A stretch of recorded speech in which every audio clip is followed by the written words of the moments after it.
Assalamualaikum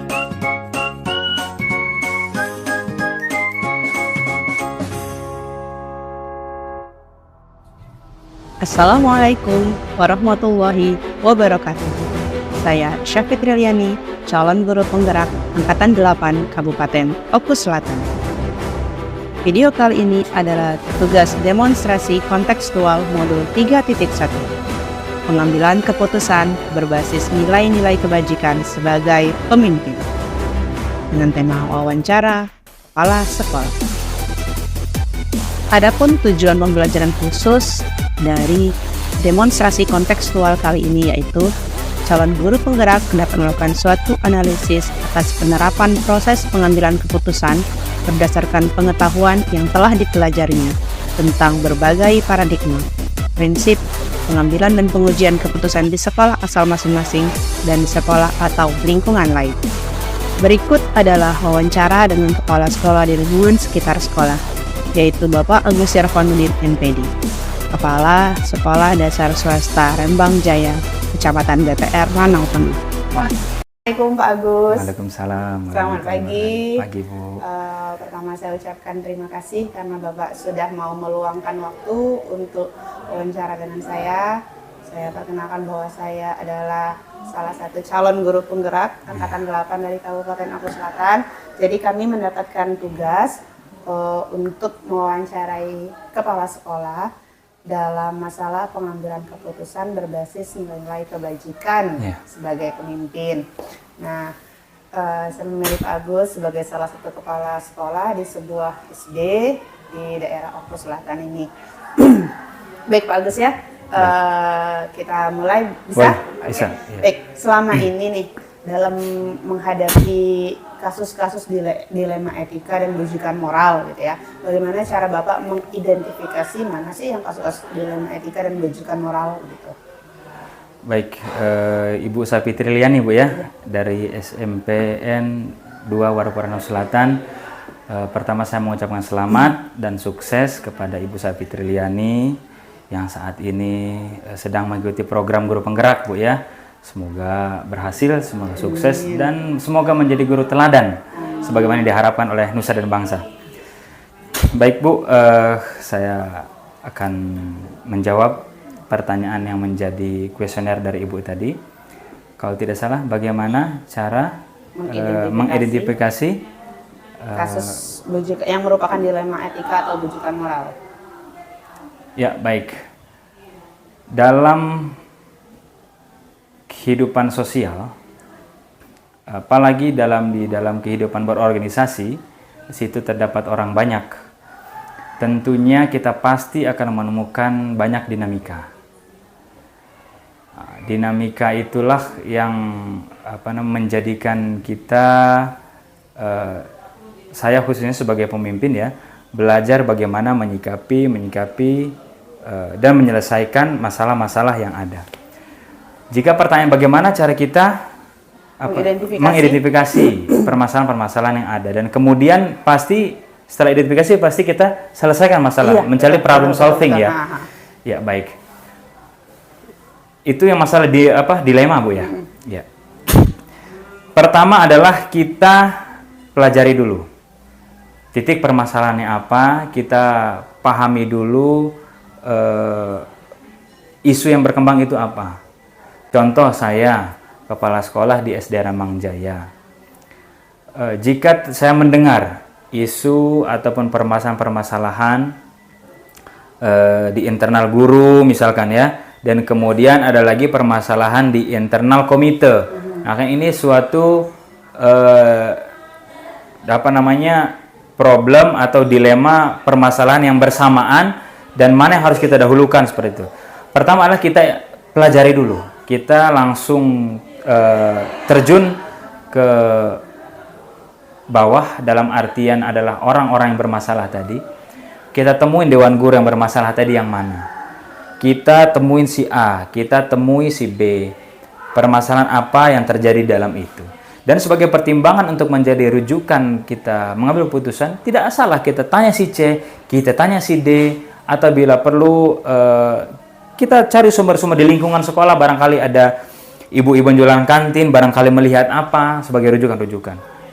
Cari informasi seluas-luasnya. Dan begitu pun sama, ada permasalahan yang lain. Bagaimana masalah di internal wali siswa, ada permasalahan isu yang berkembang seperti ini. Pertama adalah kita identifikasi masalah, kita cari sumber masalahnya apa yang benar, dan kemudian baru kita bisa mengambil keputusan. Nah, tapi sebelum mengambil keputusan itu tadi, ketika kita dilema, Pak, yang mana, si A atau si B? Permasalahan A atau permasalahan B yang kita dahulukan? Jika kita sudah benar-benar mengidentifikasi masalah tersebut, jika kita sudah benar-benar mempelajari titik permasalahan tersebut, kita nanti akan tahu skala prioritas mana yang bisa kita dahulukan. Nah, di sinilah nanti yang mana kita dahulukan. Kita cari dulu nih, yang mana yang lebih prioritas, yang mana yang lebih urgent untuk kita selesaikan terlebih dahulu. Pasti itu, Bu, ya. Pasti nanti kita menemukan. Ya, sepersekian kecil permasalahan, baik itu nanti masalah waktu, baik itu masalah kepentingan, nanti ada di situ titik bedanya yang akan kita dahulukan yang mana. Oke. Jadi kita harus pelajari dulu akar masalah. Harus ya, itu harus, Bu. Kemudian kita buat skala Prioritas. Oke. Iya. Nah, dalam menjalankan pengambilan keputusan di sekolah Bapak ini, di SDS Rambang Jaya ini, terutama untuk kasus-kasus di mana ada dua kepentingan yang sama-sama benar, atau yang sama-sama baik, atau sama-sama mengandung nilai-nilai kebajikan gitu ya, bagaimana cara Bapak untuk mengambil keputusan, menjalankan pengambilan keputusan itu? Musyawarah. Oke. Iya. Ya, pertama kita harus kedepankan musyawarah mufakat, Bu, ya. Bagaimana sebagaimana amanat undang-undang kita di Pancasila ada, ya, poin keempat, dalam mengambil keputusan tentu kita harus bijak, jangan sampai kita bersifat otoriter, walaupun memang di situ terdapat hak prerogatif saya sebagai pimpinan, ada hak saya di sana. Akan tetapi jika permasalahan-permasalahan ini masih bisa dan ada waktu untuk dimusyawarahkan, musyawarahkan, jangan sampai mengambil keputusan sendiri. Bagaimana dalam mengambil keputusan musyawarah tersebut? Semua yang bermasalah kita libatkan di dalam itu. Ya, yang terlibat dalam permasalahan itu kita libatkan dalam mengambil keputusan musyawarah. Oke, jadi berarti ya untuk langkah-langkahnya sendiri itu pertama kita belajar dulu akar masalahnya, Iya. kemudian kita buat skala prioritas, libatkan orang-orang yang terlibat dalam masalah tersebut, itu, ya. Baru kita musyawarah Musyawarah. musyawarah untuk mengambil Iya. keputusan, gitu ya Pak ya? Betul. Oke, selanjutnya kira-kira hal-hal apa saja yang selama ini Bapak anggap efektif ini dalam mengambil keputusan pada kasus-kasus dilema etika? Ya, tadi itu sangat efektif. Dengan kita bermusyawarah itu sangat efektif sekali. Karena ketika hasil mufakat yang sudah kita putuskan bersama, itu tidak akan menjadi masalah kedua. Walaupun nanti timbul masalah baru lagi, itu bukan menjadi beban moral secara pribadi pimpinan tadi, menjadi tanggung jawab kita bersama gitu. Kan ini keputusan kita bersama, ini tanggung kita bersama. Jadi sangat efektif sekali segala keputusan itu kita dengan cara musyawarah mufakat gitu. Akan tetapi memang ada beberapa hal kebijakan-kebijakan yang harus segera, yang tidak perlu melibatkan siapapun, itu menjadi tanggung jawab pemimpin ada.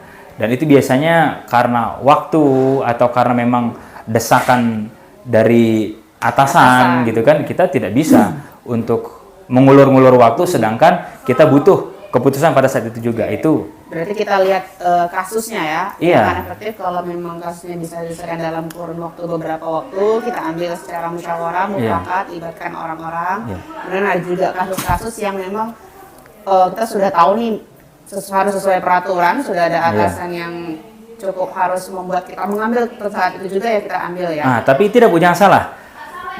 Ini yang saya alami ya. Ya tadi bilang ada skala prioritas satu. Yang kedua, kita lihat urgensinya apa. Kalau memang harus mendesak, saya ambil keputusan. Akan tetapi jika memang masih ada waktu untuk kita musyawarah, kita musyawarahkan. Kasusnya apa dulu ini? Kalau secara kedinasan biasanya langsung saya putuskan. Tapi kalau kasus internal saya musyawarahkan. Nah, berbicara aturan, aturan pun saya tidak begitu kaku, Bu. Aturan silakan, aturan dari pemerintah, kementerian, dinas pendidikan, silakan. Akan tetapi saya sebagai pimpinan tertinggi di sekolah tersebut, saya pun tidak serta-merta begitu kaku, oh harus seperti ini. Yang pada akhirnya kalau itu menyusahkan sivitas akademika di lingkungan sekolah, itu menjadi pertimbangan saya juga. Oke, berarti kita lihat juga mungkin rasa kepedulian kita tanggung Iya. juga terhadap Di situ kan kita ada apa? Otonomi ya? Aha. Iya dong, itu kita harus berdaulat. Artinya bukan berarti kita melanggar aturan pemerintah, bukan kita tidak setuju dengan tidak, akan tapi kita sesuaikan dengan kebutuhan dan kondisi lingkungan sekolah. Jika memang kan gini Bu ya, kebijakan pemerintah dibuat berdasarkan global. Tapi belum tentu kebijakan itu sesuai dengan lingkungan sekolah kita. Nah, maka dari itu aturan boleh silakan atur, itu sebagai rujukan, bukan hukum pasti harus A. Nggak saklek gitu Tidak ya. saklek. Saya tidak kaku dalam masalah aturan. Jika memang masih bisa kita mufakati bersama tanpa harus melanggar esensi dari aturan tersebut, ya sudah. Misal contoh, kata pemerintah hari Senin kita semua ke Muara II misalkan. Mau malam Senin orang itu masih ada di Palembang ataupun mau nanti ke Muara II, nanti mereka mau ngider dulu lewat Mekakau atau mau lewat, ya terserah. Yang penting hari Senin nanti kita ada di Muara II. Tujuannya gitu. Yang penting tujuan kita sama. Jalur kita tidak mesti dari sini harus jalur ke pada biasa. Artinya kalau memang bisa silahkan. Tapi Pak gimana Pak ya? Saya misalkan saya nggak bisa jalur itu, saya mau jalur sana aja Pak, karena saya mau gini. Silakan. Yang penting esensi dari pemerintah tadi tidak kita larang. Jadi tujuannya sama, cara kita berbeda. bisa berbeda gitu ya. ya. Disesuaikan dengan kebutuhan dan situasi lingkungan sekolah. Oke, berarti kita tidak saklek terhadap Bu. Peraturan gitu ya. Oke, baik, itu sesuatu yang menarik nih menurut saya ya Pak, karena kebanyakan kita itu kalau memang kita saklek terhadap peraturan, kita sendiri terasa kita terbeban gitu Kita kan. merdeka loh. Iya, betul.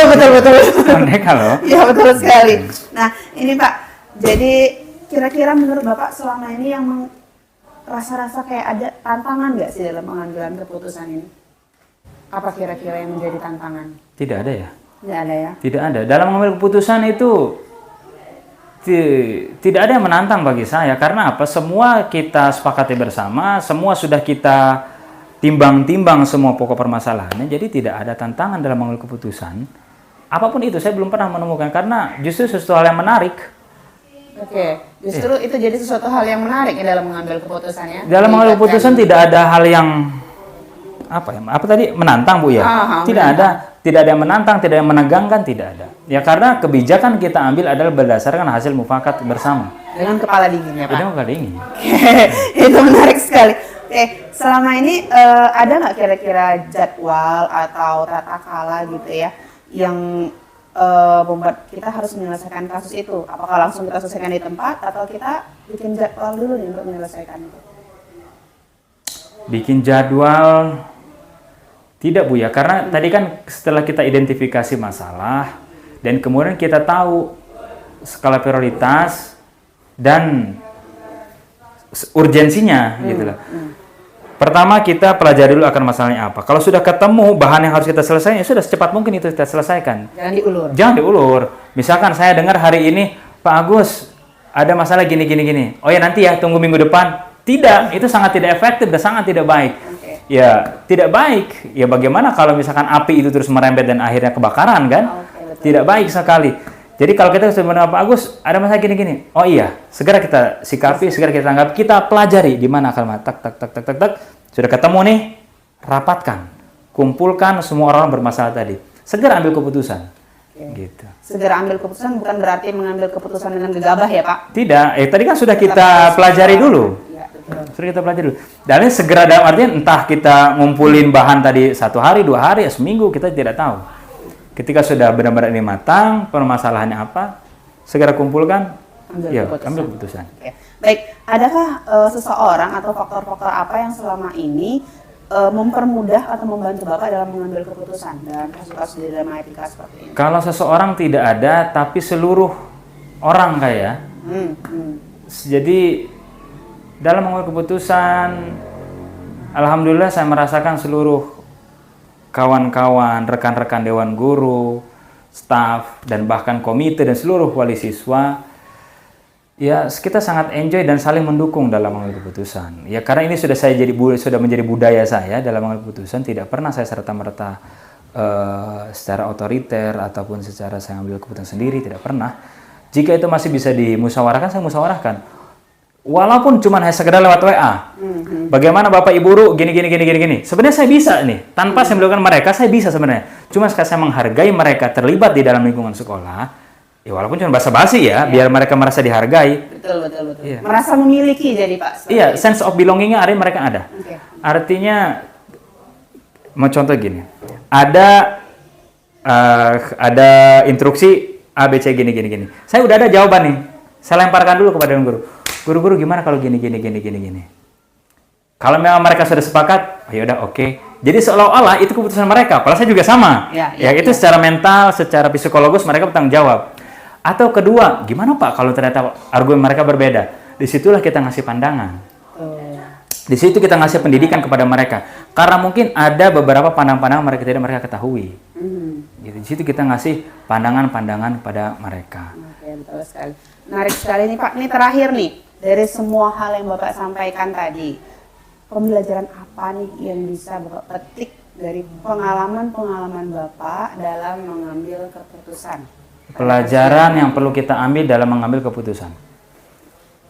Satu, sebagai pemimpin kita harus bijak, Bu ya. Oke. Yang kedua, kita bertanggung jawab sebagai pimpinan. Kita harus bijak dan bertanggung jawab. Itu pokok yang sangat pokok dan bagi saya itu wajib dimiliki oleh seorang leader, seorang pemimpin ya. Itu harus. Jadi tidak boleh kita satu memarahi atau menegur atau menasehati bawahan kita di depan yang lain atau lagi di depan halayak umum. Itu haram hukumnya, itu tidak boleh. Betul sekali. Tidak boleh karena saya pernah merasakan itu. Itu tidak boleh. Saya pernah merasa sebagai bawahan ketika mungkin benar itu hak pimpinan, itu dia benar tapi caranya salah gitu. Bagaimana caranya Pak? Ya panggil ke ruangan, kita ngomong secara pribadi, secara personal karena barangkali kita tidak tahu permasalahan dia. Misal si guru selalu terlambat, tanya, "Ada apa Pak di rumah? Sibuk apa?" Tanya saja. Itu kita tidak klarifikasi tahu. Ya Pak. Iya, kita klarifikasi, kita identifikasi, jangan langsung serta-merta kita ngelihat frame aja, oh si ini itu terlambat, si itu malas, itu tidak. Kita tidak tahu apa yang ada di dalam itu. Termasuk siswa. Pak si itu terlambat terus, Pak si ini kayaknya nauzubillah ya bodoh banget gini. Jangan menjudge siswa seperti itu. Itu tanggung jawab kita. Siswa itu tanggung jawab itu anak kita. Kita pelajari, barangkali mungkin di rumahnya dia menjadi tulang punggung keluarganya. Barangkali di rumahnya dia sebelum berangkat ke sekolah harus menyelesaikan pekerjaan rumah terlebih dulu. Kita tidak tahu. Janganlah seorang pemimpin itu tidak bijak. Ya? Tidak bijak. Jadi tadi bijaksana itu sangat luas sekali. Dia harus bijak dan bertanggung jawab terhadap bertanggung jawab. Ya apapun permasalahan yang ada di lingkungan sekolah, baik itu masalah siswa, dewan guru, itu tanggung jawab pimpinan. Menjadi tanggung jawab. Tidak boleh ketika ada eksternal orang lain ya yang monitoring ke sekolah kita, ada inspeksi, ada monitoringnya apa sih? Monitoring dari dinas-dinas terkait atau dari wartawan, dari instansi luar. Tiba-tiba kepala sekolahnya sembunyi, tidak bertanggung jawab, ada masalah. Oh itu bagian tidak. Itu ada tidak bertanggung jawab. Bagaimana? Ini saya kepala sekolah di sini, saya pimpin. Ada apa Pak?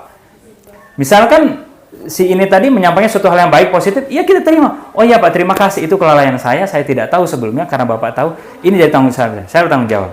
Selesai. Jangan terus kita lempar ke orang lain, itu akan menjadi buruk di lingkungan sekolah. Betul sekali. Baik. Iya. Suatu pembelajaran yang sangat-sangat penuh hikmah nih kalau buat saya. Semoga nanti ketika saya jadi pemimpin juga dalam mengambil keputusan itu bisa bijaksana dan bertanggung jawab terhadap keputusan-keputusan yang sudah diambil. Nih saya ada satu semalam Bu, ini baru semalam, baru semalam. Saya melihat satu video motivasi, misalkan si ibu seorang pemimpin. Ini saya alami secara tidak sadar. Ibu seorang pemimpin. Ibu seorang kepala sekolah. Dan ibu akan mengangkat wakil ibu. Dan ada di sini salah satu guru, dia sudah 20 tahun mengabdi. Ya. Dia sudah 20 tahun mengabdi dia. Dan kemudian satu guru ini dia baru 5 tahun di situ. Menurut kacamata ibu, yang mana akan ibu jadikan sebagai wakil? Kalau saya secara pribadi ya Pak, lihat dulu kinerjanya. Oke. 5 tahun dan 20 tahun itu Oke. gitu kan. Apakah yang 5 tahun itu, karena memang yang 5 tahun sih minim pengalaman kalau kita bandingkan dengan yang 20 tahun. Oke. Tapi apakah 20 tahun itu dia mengalami bekerja dengan kinerja yang baik atau sekedar menjalani gugur kewajiban gitu. Oke. Jadi lihat dulu dari esensinya apa sih dua orang itu Iya. selain masa kerjanya gitu. Oke, tahu bagaimana cerita video yang saya lihat? Iya, gimana? Di dalam video ini, kepala sekolah tersebut memilih yang baru 5 tahun. Dan kemudian sontaklah si guru ini protes. Dan guru-guru yang lain protes. Kenapa Pak Kepala Sekolah milih yang 5 tahun? Kata ibu tadi, minim pengalaman. Ini kasihan, sudah 20 tahun mengabdi, kenapa tadi angkat? Apa kata seorang pimpinan yang bijaksana tadi? Dan dia bertanggung jawab atas keputusannya. Pak, iya, Bapak 20 tahun mengabdi di sini. Dan dia 5 tahun di sini. Tapi selama 15 tahun, dia sudah, bukan, dia sudah pernah ke sekolah ini, lingkungan ini. Bapak 20 tahun sebenarnya itu hanya baru satu tahap pengalaman di sini saja. Sedangkan di yang 5 tahun ini dia sudah punya pengalaman yang jauh berbeda. Nah, jadi secara kasat mata maksud saya begini adalah yang ingin saya sampaikan adalah gini. Ketika sekarang kita menjadi bawahan, kita pun jangan serta-merta menghardik pimpinan karena barangkali ada kebijakan yang belum kita ketahui. Dan ketika kita menjadi sebuah pimpinan, kita pun harus bijak ambil keputusan. Ada pertimbangan yang akan menjadi tanggung jawab kita. Nah, itu. Terus sekali jadi bijak dan tanggung jawab ini luar biasa. Sekarang kita nih harus siap dipimpin dan siap memimpin. Ketika kita siap dipimpin, kita harus bijak sama pimpinan. Barangkali ada keputusan yang belum kita ketahui. Sama, kita klarifikasi. Bu, maaf Pak, maaf. Kenapa ya Ibu ngambil keputusan ini? Kita sebagai bawahan berhak menanya sama pimpinan. Jika kita tidak dilibatkan musyawarah. Gitu. Ya, kita kepimpinan sebaiknya memang libatkan musyawarah. Baik Pak, terima kasih, menarik sekali wawancara kita hari ini. Semoga bermanfaat. Amin. Semoga nanti ke depannya Bapak semakin mantap nih sebagai kepala sekolah. Juga ke depannya apabila saya menjadi pimpinan juga bisa meneladani apa yang Bapak sudah pernah alami yang baik-baik. Amin. Oke. Terima kasih atas waktunya Pak. Bu, sukses selalu untuk Ibu. Ya. Oke, assalamualaikum. Waalaikumsalam. Selanjutnya adalah wawancara dengan kepala sekolah di lingkungan sekitar sekolah berikutnya, yaitu Ibu Minarni SPDI, Kepala Raudatul Atfal Darul Mutakin, Kecamatan Warku, Ranau Selatan. Oke, assalamualaikum Ibu. Waalaikumsalam warahmatullahi Selamat pagi. Pagi. Oke, perkenalkan saya Syafitri Liani. Saya calon guru penggerak angkatan 8 dari Kabupaten Oku Selatan. Dalam kesempatan ini kami mendapatkan tugas dari CGP ini untuk melakukan wawancara dengan kepala sekolah mengenai pengambilan keputusan berbasis nilai-nilai kebajikan sebagai pemimpin. Nah, mohon izin kepada Ibu untuk kami melakukan wawancara ini dan merekamnya. Oke, Baik, bisa kita mulai ya Bu? insya Allah sih. Oke, baik. Pertama nih, gimana cara Ibu mengidentifikasi kasus-kasus yang dianggap merupakan dilema etika atau bujukan moral? Ya, bujukan moral itu sendiri kan sesuatu yang terjadi pada anak ya. Jadi memang kita harus memberikan mengidentifikasi itu seperti ini. Kalaupun memang ada hal-hal yang dilakukan oleh anak, kita harus adakan musyawarah dengan wali murid. Apa yang terjadi pada anak tersebut? Contoh, seandainya anak tersebut setiap sekolah dia memukul teman. Nah, itu kan adalah salah satu perbuatan moral yang kurang baik ya. Nah, jadi di samping di sekolah kita berikan pengertian, kita berikan contoh bahwa itu adalah perbuatan yang kurang bagus. Nah, kita kembali ke musyawarah ke wali murid bahwa anak ini melakukan ini. Ya, jadi untuk di kelas selanjutnya seandainya ada juga anak yang melakukan perbuatan buruk atau perbuatan moral tadi yang tidak mencerminkan sesuatu yang perilaku yang baik ya. Nah, jadi kita bahas kembali dengan wali muridnya apa dan mengapa dia di rumah itu seperti apa anaknya, kenapa dia di sekolah seperti ini. Ya, jadi dari berbagai macam perilaku anak tadi yang merupakan kegiatan moral yang kurang bagus tadi, kita kumpulkan atau kita punya catatan anekdot ya. Nah, anekdot catatan anak-anak sehari-hari. Nah, dari situ kita musyawarahkan dengan bundanya, melibatkan orang tua. Oke, jadi intinya kita musyawarah ya. Iya, Nah, intinya musyawarah. gimana cara ibu mengambil keputusan kalau kita dihadapkan pada suatu dilema nih, pada kasus yang kedua-duanya itu pilihannya sama-sama benar nih. Kalau kayak bujukan moral tadi itu kan ada yang benar, ada yang salah gitu perbuatan anak gitu ya. Nah, kalau kita dihadapkan pada situasi seperti kedua pilihan itu sama-sama benar gitu. Kayak contoh misalnya kalau di RA ini kita kan tidak boleh ya Bu, kalau di kurikulum itu tidak diwajibkan untuk calistung gitu ya. Betul. Nah, sedangkan orang tua murid pasti maunya anak itu kalau lulus TK, lulus RA, lulus PAUD gitu ya, maunya pengennya anaknya minimal bisa baca, udah tahu nulis, hitung gitu ya. Nah, itu kan dua pilihannya sebenarnya sama-sama benar gitu ya. Orang tua seperti itu karena dituntut di SD, biasanya mau masuk SD itu anak diminta udah bisa baca, tulis. Gimana cara ibu mengambil keputusan terhadap ada wali murid nih yang protes misalnya kayak gitu? Oh ya gini, itu sebenarnya permasalahan yang selalu ada ya, selalu ada untuk wali murid ataupun untuk kita sendiri sebagai guru anak usia dini ya, karena sangat berbeda dengan kurikulum yang ditetapkan oleh pemerintah dan dengan di lapangan. Jadi untuk mengambil keputusan seperti itu, kalau memang perlu diambil keputusan, mungkin dilakukan dengan musyawarah, musyawarah dengan wali murid. Nah, tapi kalau tidak perlu dilakukan musyawarah, kita berjalan sesuai dengan kurikulum. Tidak 100% sesuai dengan kurikulum. Karena apa? Tuntutan tadi. Tuntutan masyarakat sebagai orang tua dan tuntutan di sekolah. Bagaimana anak bisa menulis dan bisa membaca, atau untuk sekarang ya sudah dari 2 tahun ini di SD kelas 1 itu anak-anak udah bisa sudah ada ujian.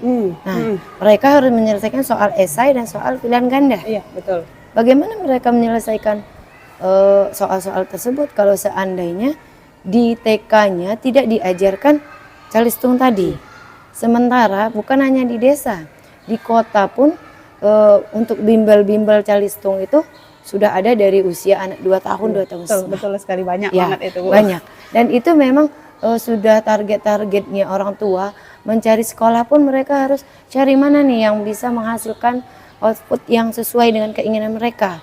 Bagaimana anak saya lulus TK itu, PAUD itu bisa masuk ke SD favorit. Ya, karena untuk masuk ke SD favorit tersebut ada ujiannya, ada tesnya. Ya, jadi di situ kalaupun memang kita harus mengambil keputusan, kita harus musyawarah. Iya, jadi musyawarah ya. Jadi ketika ada dilema seperti itu, seperti tadi keputusannya bagaimana? Berarti tetap kurikulum tetap berjalan gitu ya, tapi menyesuaikan gitu ya. Betul. Karena berkaitan juga dengan integritas sekolah ya Bu. Iya, betul. Karena kalau kita tidak mengikuti kemauan masyarakat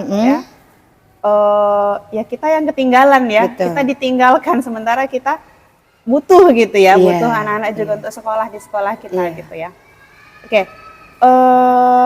menurut Ibu apa nih yang Ibu anggap efektif dalam mengambil keputusan pada kasus-kasus seperti ini?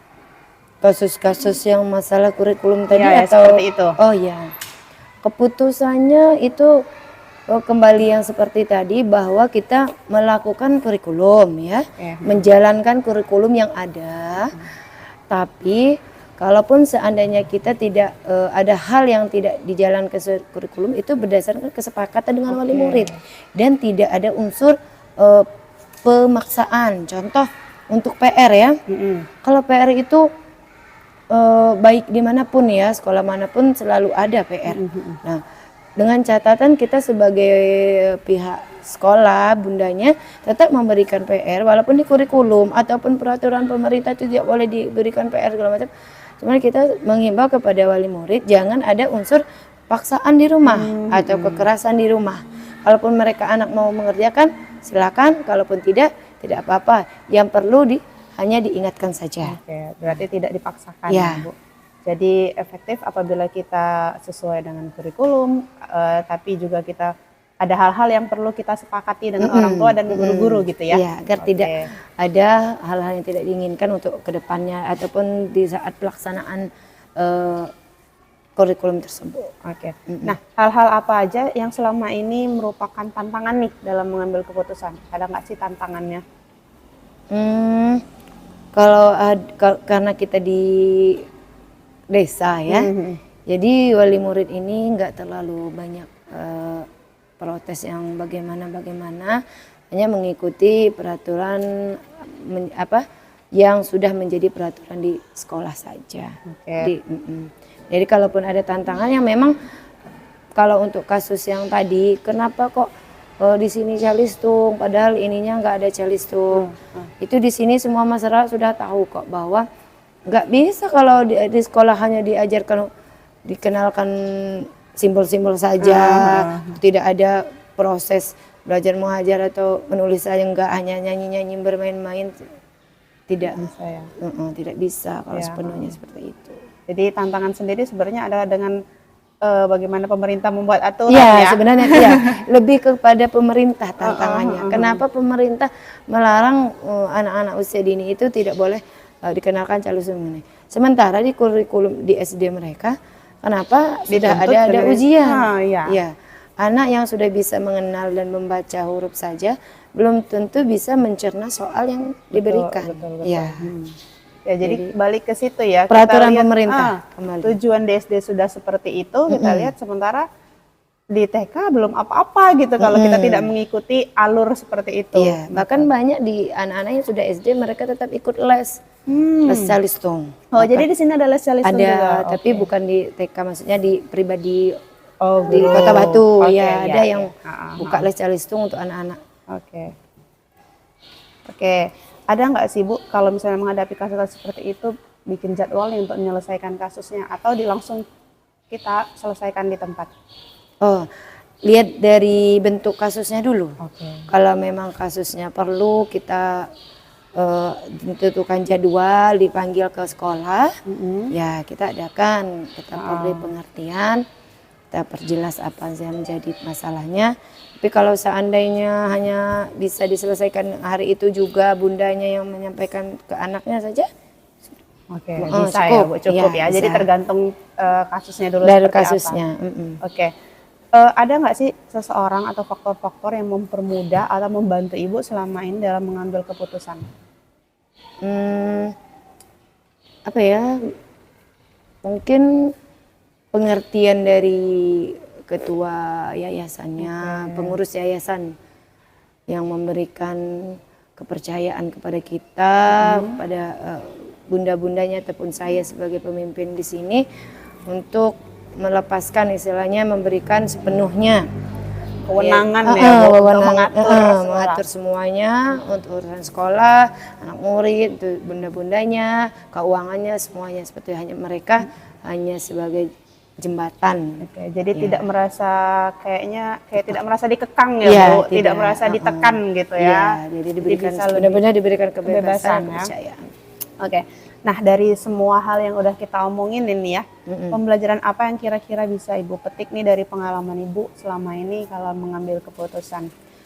Kalau untuk keputusan masalah pembelajaran kurikulum ya seperti tadi bahwa saya banyak orang yang mungkin di luar, di desa pun di kota, kalau ada wali murid yang berpikiran bahwa kenapa tidak sesuai dengan kurikulum pembelajaran, ya itu kembali kepada peraturan pemerintah aja.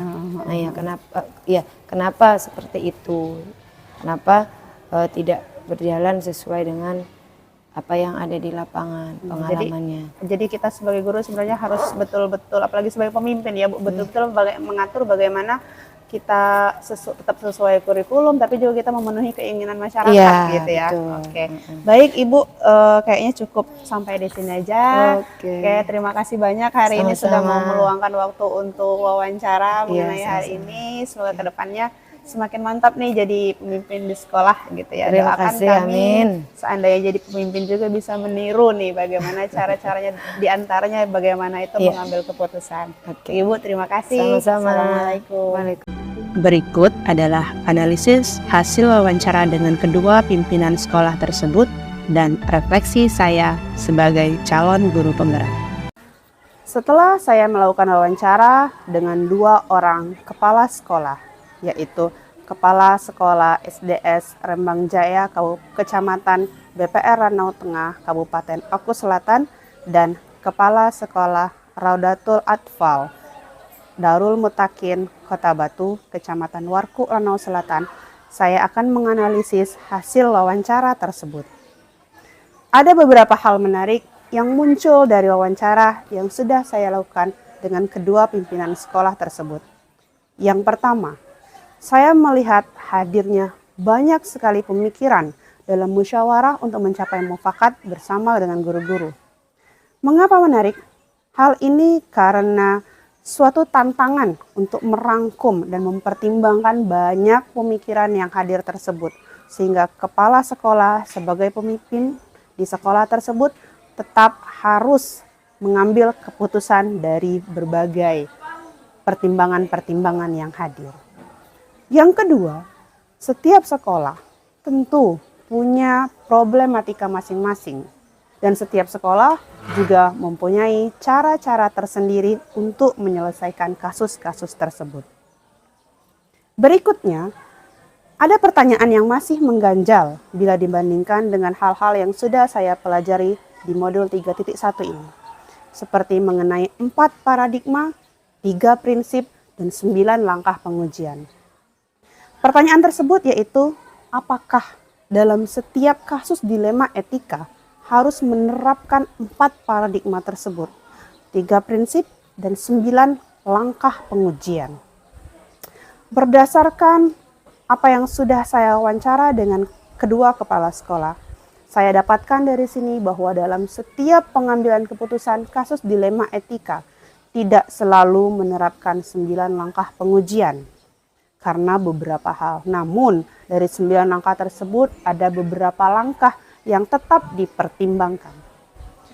Dalam hal ini juga kepala sekolah tetap menggunakan salah satu dari 4 paradigma dilema etika, salah satu juga dari 3 prinsip dilema etika. Dalam menerapkan 4 paradigma dan 3 prinsip dilema etika tersebut, pimpinan akan melihat lebih dahulu apakah individu melawan masyarakat atau kelompok banyak, ataukah mempertimbangkan akibat jangka pendek atau jangka panjang, ataukah mempertimbangkan keadilan dan rasa kasihan. Sedangkan dalam 3 prinsip dilema etika, memang kedua kepala sekolah lebih banyak menggunakan berpikir berbasis peraturan atau rule-based thinking, atau juga berbasiskan dengan kepedulian atau care-based thinking. Dari hasil wawancara dengan kedua kepala sekolah tersebut, ada beberapa persamaan dan juga perbedaan. Persamaannya yaitu yang pertama, kedua kepala sekolah sama-sama melakukan musyawarah untuk mencapai mufakat dengan rekan-rekan sejawat dan orang-orang yang memang terlibat dalam kasus dilema etika tersebut. Yang kedua, kedua kepala sekolah tersebut tidak punya jadwal atau tata kala tertentu dalam pengambilan keputusan. namun disesuaikan dengan tingkat masalah dan skala prioritas. Adapun perbedaannya yaitu salah satu kepala sekolah lebih sering mengamati apa keinginan masyarakat, dalam hal ini adalah wali murid, mengingat lembaga seperti Raudatul Atfal atau pendidikan anak usia dini berinteraksi banyak dengan wali murid. Namun demikian, beliau tetap mengedepankan dan mempertimbangkan apa yang dibutuhkan oleh sekolah dan dibutuhkan oleh murid. Sementara kepala sekolah lainnya lebih banyak melibatkan guru atau komite sekolah. Namun tetap melibatkan wali murid meskipun itu adalah hal yang cukup jarang terjadi. Ada yang menonjol dari kedua pimpinan tersebut, yaitu mengedepankan tanggung jawab serta tidak boleh gegabah dalam mengambil keputusan, apalagi keputusan yang akan menyangkut kepentingan orang banyak. Beliau juga mengatakan, kita tidak boleh kaku terhadap aturan, tetap harus mempertimbangkan apakah sesuai untuk diterapkan dalam konteks dan kondisi kasus yang dihadapi. Beliau juga mengatakan kepada kita bahwa kita perlu bijak dalam mengambil sebuah keputusan. Selanjutnya, rencana ke depan para pimpinan dalam menjalani pengambilan keputusan yang mengandung unsur dilema etika adalah dengan tetap menghadapi kasus dilema etika tersebut dengan kepala dingin, tidak gegabah, serta mempertimbangkan berbagai kepentingan, mengutamakan musyawarah untuk mencapai mufakat, dan tetap berpihak kepada murid. Dalam hal ini saya mengamati bahwa keduanya mengutamakan kepentingan sekolah dan tetap bertanggung jawab serta mengutamakan keberpihakan pada murid. Para pimpinan ini bisa mengukur efektivitas pengambilan keputusan mereka dengan melihat seberapa cepat dan tepat mereka dalam mengambil keputusan. Apakah keputusan yang diambil memang sudah berpihak pada murid serta dapat dipertanggungjawabkan. Saya sendiri akan menerapkan pengambilan keputusan dilema etika pada lingkungan saya, pada murid-murid saya, dan pada kolega-kolega guru yang lain dengan mempertimbangkan 4 paradigma, 3 prinsip, serta 9 langkah pengujian dan pengambilan keputusan dilema etika. Saya harus mengidentifikasi dahulu apakah kasus tersebut perlu diselesaikan langsung saat itu juga atau perlu pemikiran yang lebih matang dan perlu melibatkan banyak pihak, sehingga saya harus melakukan musyawarah terlebih dahulu. Lalu saya juga harus bisa menentukan mana yang lebih prioritas dari pilihan-pilihan benar dan baik yang ada. Namun, mana pilihan juga yang lebih banyak manfaatnya dari pilihan-pilihan tersebut. Saya juga harus memperhatikan apakah ada aturan yang dilanggar atau justru dapat menyesuaikan agar tidak melanggar aturan, namun tetap memenuhi kepentingan sekolah, tetap berpihak pada murid dan mengandung nilai-nilai kebajikan, serta yang paling penting dapat dipertanggungjawabkan.